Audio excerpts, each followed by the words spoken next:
2024 లేదా 25లో డిగ్రీ లేదా బీటెక్ చదివారా? సాఫ్ట్వేర్ జాబ్ కోసం ఎదురు చూస్తున్నారా? అయితే కోడ్ జ్ఞాన్ 100 డేస్ కోర్సులో చేరండి, జాబ్ సాధించండి.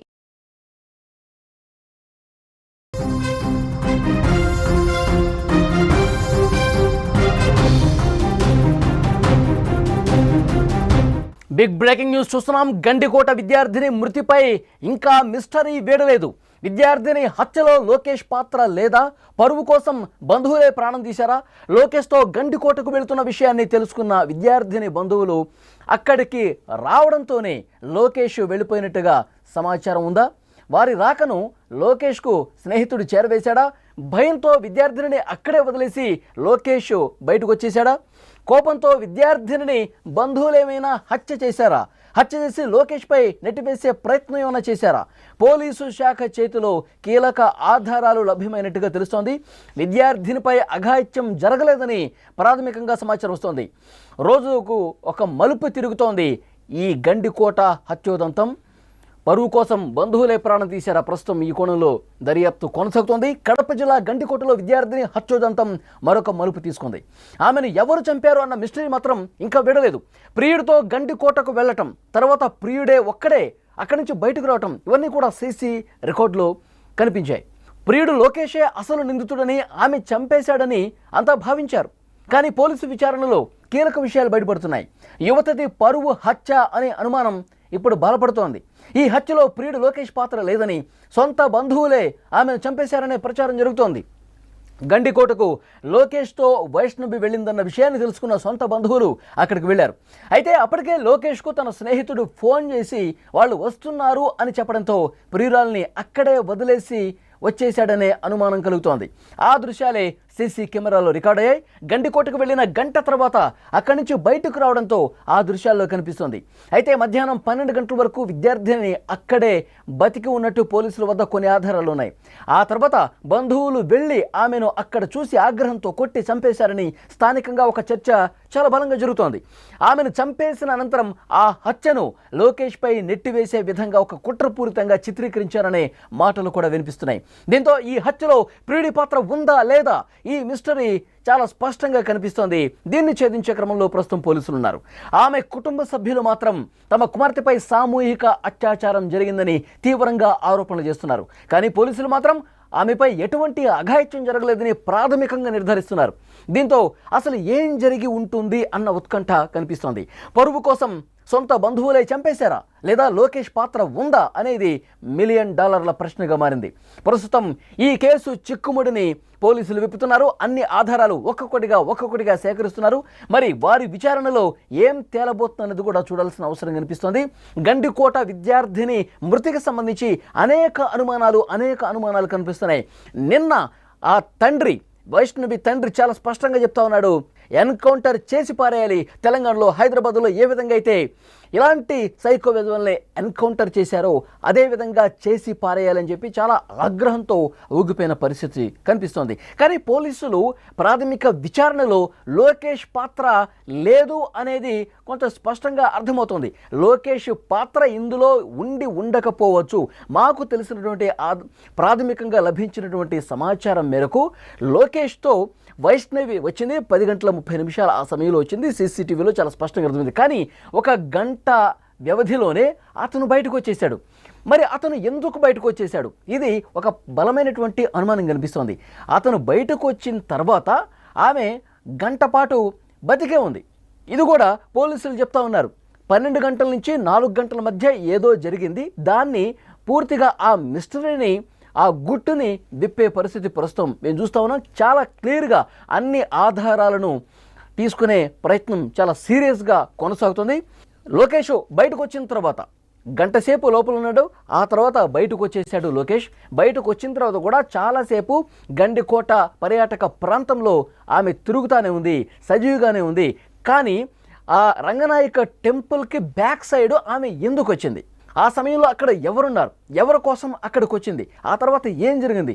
ఇవన్నీ కూడా చాలా క్లియర్గా ఇన్వెస్టిగేట్ చేస్తున్నాం, అన్ని ఆధారాలు మేము సంపాదిస్తున్నాం, కొద్ది గంటలు ఓపిక పడితే అన్ని విషయాలు కూడా బయటకు వస్తాయి అని పోలీసు అధికారులు చాలా స్పష్టంగా చెప్తూ ఉన్నారు. అయితే ఇక్కడ ప్రాథమికంగా వస్తున్నటువంటి ఇన్ఫర్మేషన్, లోకేష్కి అతను ఫ్రెండ్ ఫోన్ చేశాడు, వైష్ణవికి సంబంధించిన బంధువులు ఈ విషయం తెలిసిందే, మీరు గండికోటకు వెళుతున్నారన్న విషయం వాళ్ళకి తెలిసింది, నువ్వు అక్కడి నుంచి వెళ్ళిపోతే బెటర్ అని చెప్పి ఫ్రెండ్ ఫోన్ చేయటంతో అక్కడి నుంచి వైష్ణవిని అక్కడే ఉంచి నేను వెళ్ళిపోతున్నాను, నువ్వు కూడా సేఫ్గా ఇంటికి వచ్చాయని చెప్పి లోకేష్ బయటకు వచ్చాడు. ఆ తర్వాత లోకేష్ బయటకు వచ్చిన దృశ్యాలు కూడా సీసీటీవీ ఫుటేజ్లో రికార్డ్ అయ్యాయి. అతను వెళ్ళిపోయాడు. అతను వెళ్ళిపోయిన తర్వాత కూడా చాలాసేపు వైష్ణవి ఆ ప్రాంతంలో తిరుగుతూనే ఉంది. ఆ తర్వాత అక్కడికి ఎవరిచ్చారు, నిజంగానే కుటుంబ సభ్యులు బంధువులు ఎవరైనా వచ్చారా, ఆమెతో ఏమైనా గొడవ పడ్డారా, ప్రస్తుతం దీనికి సంబంధించి ఇన్వెస్టిగేషన్ థరోగా జరుగుతున్నటువంటి పరిస్థితి కనిపిస్తోంది. అయితే కుటుంబ సభ్యులు కావచ్చు, బంధువులు కావచ్చు, లోకేష్ గతంలో మా అమ్మాయిని ట్రాప్ చేశాడు, మా అమ్మాయిని మాయమాటలు చెప్పాడు, నయవంచం చేశాడు, మోసం చేశాడు, ఇవన్నీ చెప్తా ఉన్నారు. సామూహిక అత్యాచారం జరిగింది, లోకేష్ ఒక్కడే కాదు అతని ఫ్రెండ్స్ వీళ్ళందరూ కలిసి మా అమ్మాయిని అత్యాచారం చేసి హత్య చేసి పడేశారు అంటూ చాలా బలంగా వాళ్ళు వాదనలు వినిపిస్తున్నారు. అవన్నీ కూడా పోలీసులు వాళ్ళ అభిప్రాయాలను కూడా సేకరించారు. కానీ లోకేష్ చంపేశాడు అనటానికి ఇప్పటి వరకు ఎలాంటి ఆధారం దొరకలేదు అని పోలీసులు చాలా స్పష్టంగా ఈ కేసు ఇన్వెస్టిగేట్ చేస్తున్నటువంటి క్రమంలో వారికి లభ్యమైనటువంటి ప్రాథమిక ఆధారాలకు సంబంధించి చెప్తున్నటువంటి పరిస్థితి ఉంది. మరొక ముఖ్యమైన విషయం, పోలీసులు ఇన్వెస్టిగేషన్లో మరి ఆ 12 గంటల నుంచి 4 గంటల సమయం, ఈ 4 గంటల వ్యవధిలో ఏం జరిగిందని చెప్పి ఆధారాలు సేకరిస్తున్నటువంటి క్రమంలో మరి కుటుంబ సభ్యులు కానీ బంధువులు కానీ అక్కడికి వచ్చారా, పరువు కోసం, ఎందుకంటే గతంలో చాలా సందర్భాల్లో వాడితో తిరగొద్దు, ఎక్కడికి రమ్మంటే అక్కడికి వెళ్ళిపోతున్నావు, మీ ఇద్దరు ప్రేమలో ఉన్నారు, ఇది కరెక్ట్ కాదు, ఇది మంచిది కాదు, నీ పద్ధతి మార్చుకో, నువ్వు మంచిగా చదువుకో. సో ఈ విధమైనటువంటి వాదనలు గొడవలు గత కొన్ని రోజులుగా జరుగుతున్నట్టుగా తెలుస్తుంది. మరి పరువు కోసమే కుటుంబ సభ్యులు కానీ బంధువులు కానీ ఆమెని చంపేసి ఆ నేరాన్ని లోకేష్ మీద నెట్టివేసే ప్రయత్నం ఏమైనా జరిగిందా, ఈ కోణంలో కూడా పోలీసులు చాలా స్పష్టంగా ఇన్వెస్టిగేట్ చేస్తూ ఉన్నారు. ఇవన్నీ అనుమానాలు, ఇంకా పోలీసులు ఎక్కడ కూడా ధృవీకరించలేదు. కుటుంబ సభ్యులే వైష్ణవిని చంపేసి ఆ లోకేష్ మీద నెట్టి వేస్తే ఒక పని అయిపోతుంది, వాడు చాలా వేధించాడు కదా, మనల్ని టార్చర్ పెట్టాడు కదా, అతని వల్ల అమ్మాయిని కాపాడుకోవడం కోసం ఒక ఊరి నుంచి ఇంకో ఊరికి కూడా మేము షిఫ్ట్ కావాల్సి వచ్చింది, కాబట్టి ఈ నేరం అనేది వాడి మీద తోసేద్దాం, ఇలాంటి ఆలోచనతో ఈ విధంగా ఏమైనా చేశారా, ఈ అన్ని కోణాల్లో అండి చాలా కోణాల్లో పోలీసులు ఇన్వెస్టిగేట్ చేస్తూ ఉన్నారు.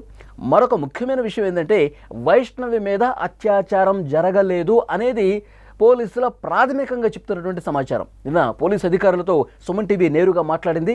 ఇప్పటి వరకు ఉన్నటువంటి లేటెస్ట్ ఇన్ఫర్మేషన్, వైష్ణవి మీద ఎలాంటి అత్యాచారం జరగలేదు అనేది మాకు ప్రాథమిక సమాచారం ఉంది. అయితే పోస్ట్ మార్టం పూర్తి రిపోర్టు అలాగే ఫోరెన్సిక్ రిపోర్టు ఇవి వచ్చిన తర్వాత మరికొంత క్లియర్ కట్గా పూర్తి సమాచారం మీకు తెలియజేస్తాం. ఇప్పటి వరకు మాకున్నటువంటి ఇన్ఫర్మేషన్, ఆమె మీద అత్యాచారం జరగలేదు. మరి హత్య ఎవరు చేశారు, ఎవరు చంపేశారు, అన్నీ కూడా దర్యాప్తులో చాలా కీలకమైనటువంటి విషయాలు బయటకు వచ్చే అవకాశం ఉంది. ఇప్పటికే కొంత క్లియర్ కట్ సమాచారం తెలుసుకున్నాం, దాన్ని బట్టి ఇన్వెస్టిగేట్ చేస్తూ ఉన్నాం.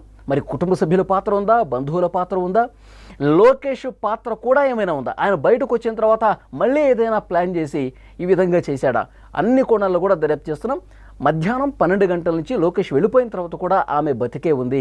ఆ తర్వాత ఏం జరిగింది, ఆ తర్వాత అక్కడికి ఎవరు వచ్చారు, ఎవరిని ఆమెను కలిశారు, రంగనాయక టెంపుల్ బ్యాక్ సైడ్ వరకు ఆమె ఎందుకు వెళ్లాల్సి వచ్చింది, ఎవరి కోసం వెళ్లాల్సి వచ్చింది.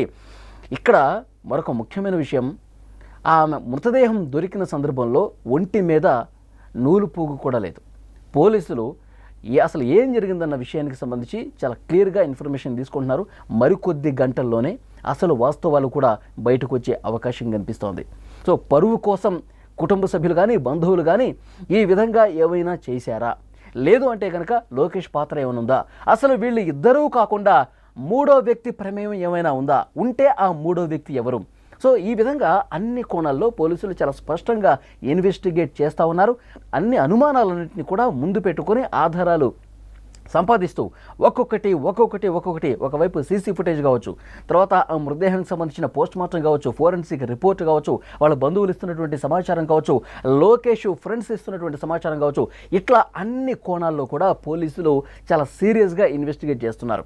గండికోట పర్యాటక ప్రాంతంలో ఇంటర్మీడియట్ సెకండ్ ఇయర్ చదువుతున్నటువంటి గీతం కాలేజీలో చదువుతున్నటువంటి వైష్ణవి నూలు పోగు కూడా లేకుండా ఆ పర్యాటక ప్రాంతంలో ముళ్ళ పొదల్లో పడి ఉండటం రాష్ట్ర వ్యాప్తంగా సంచలనమైనటువంటి పరిస్థితి. సో వాస్తవాలు అతి కొద్ది గంటల్లోనే బయటకు వస్తాయి. ఎందుకంటే కొన్ని గంటల్లో ఆ forensic report, post mortem report కూడా బయటకు వస్తుంది. లోకేష్ని ఇప్పుడే చాలా సీరియస్గా విచారించిన పరిస్థితుంది. లోకేష్ ఇచ్చినటువంటి ఆధారాలు, అలాగే phone contact records, call data, ఎవరెవరు ఏం మాట్లాడారో ఆ సమయంలో ఇవన్నీ కూడా వెలికి తీస్తున్నారు. ఎవరి పాత్ర ఉన్నా సరే అన్ని నిజాలు అతి త్వరలోనే బయట పెడతామని చెప్పి చాలా స్పష్టంగా పోలీసులు చెప్తున్నటువంటి పరిస్థితుంది. కానీ ఇప్పటి వరకు అందినటువంటి సమాచారం ఆ అమ్మాయి మీద ఎలాంటి అత్యాచారం జరగలేదు. మరి ఎవరు చంపారన్న దానికి సంబంధించి ఆధారాలు సంపాదిస్తున్నాం అంటున్నారు. అలాగే లోకేష్ పాత్ర ఉందా లేదన్నది కూడా చాలా క్లియర్గా పిన్ టు పిన్ ఇన్ఫర్మేషన్ సేకరిస్తున్నాం. లోకేష్ వెళ్ళిపోయిన తర్వాత కూడా, లోకేష్ అక్కడ ఆ పర్యాటక ప్రాంతం నుంచి బయటకు వెళ్ళిపోయినటువంటి సీసీ ఫుటేజ్ రికార్డు కూడా ఉంది. అతను వెళ్ళిపోయిన తర్వాత కూడా ఈమె బతికే ఉంది. తర్వాత 1-2 గంటల పాటు ఆ ప్రాంతంలో తిరుగుతూ ఉంది, తచ్చాడుతూ ఉంది. మరి ఎవరి కోసం ఆమె వెయిట్ చేస్తుంది?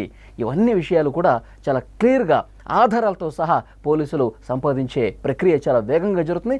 ఆధారాలన్నీ లభ్యమైన తర్వాత, ఆ రిపోర్ట్స్ అన్ని వచ్చిన తర్వాత ప్రెస్ మీట్ పెట్టి పిన్ టు పిన్ ఏ నిమిషానికి ఏం జరిగిందో కూడా పోలీసులు చెప్పే అవకాశం కనిపిస్తోంది. సుమన్ టీవీలో మీ పర్సనల్ అండ్ బిజినెస్ ప్రమోషన్స్ కోసం కింది నెంబర్కి కాంటాక్ట్ చేయండి.